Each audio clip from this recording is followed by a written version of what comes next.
Praise lord. దేవుని ప్రశస్తమైన నామమునకు మహిమ కలుగును గాక. ప్రభు నామమున మీ అందరికీ హృదయపూర్వక వందనాలు. ఈ ఉదయకాలము దేవుని వాక్యాన్ని విందాం.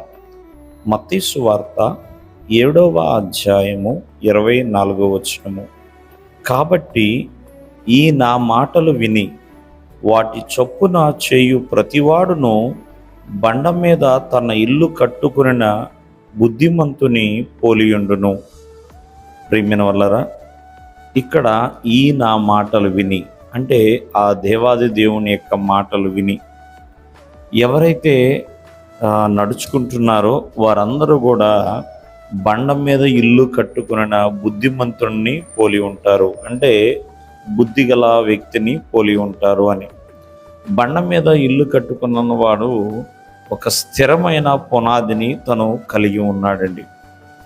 ఈ స్థిరమైన పునాది దేవుని యొక్క మాటకి సాదృశ్యంగా కనపడుతూ ఉంటుంది.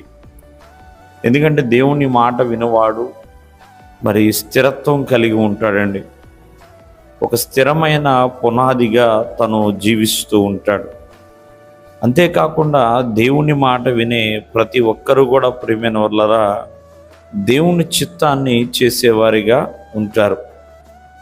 అంతేకాకుండా దేవుని పట్ల విశ్వాసం అంటే ఈ స్థిరమైన పునాది, ఈ బండ మీద పునాది దేవుని పట్ల విశ్వాసానికి సాదృశ్యంగా కనపడుతుంది. అంటే ఎంతో నమ్మకంతో ప్రభువు మీద ఆధారపడి ముందుకు తను కొనసాగుతున్నాడు. దేవుని చిత్తాన్ని నెరవేరుస్తున్నాడు. దేవుని పట్ల ఒక ఆధారాన్ని తను కలిగి, ఆశయము కలిగి ముందుకు కొనసాగుతున్నాడు. ఇక్కడ మనం ఆలోచన చేస్తే బుద్ధి గలవాడు ఎలా ఉన్నాడో బుద్ధి లేనివాడు కూడా ఉన్నాడు. తను ఇసుకలో ఇల్లు కట్టుకున్నవాడు.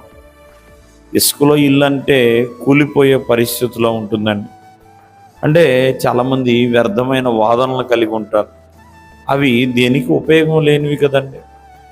వ్యర్థమైన వాదనలు, ఎన్నో సాంప్రదాయాలు, ఎన్నో పట్టింపులు, ఎన్నో ఆచారాలు, మరి ఇవన్నీ కూడా ఒక్కొక్కసారి మనకు ఉపయోగంలోనికి రావండి. కావున ఒకసారి ఆలోచించండి, మరి ఏ స్థితిలో ఉన్నావు? ఒక స్థిరమైన పునాదిని మనం కలిగి ఉన్నామా? ఆలోచన చేయాలి. స్థిరమైన పునాది ఉంటే శ్రమలు వచ్చినా, బాధలు వచ్చినా, ఇబ్బందులు వచ్చినా పడిపోకుండా నిలబడే స్థితి అనేది దేవుడు అనుగ్రహిస్తాడు. దేవుడు మిమ్మల్ని ఆశీర్వదించునుగాక. ఆమేన్.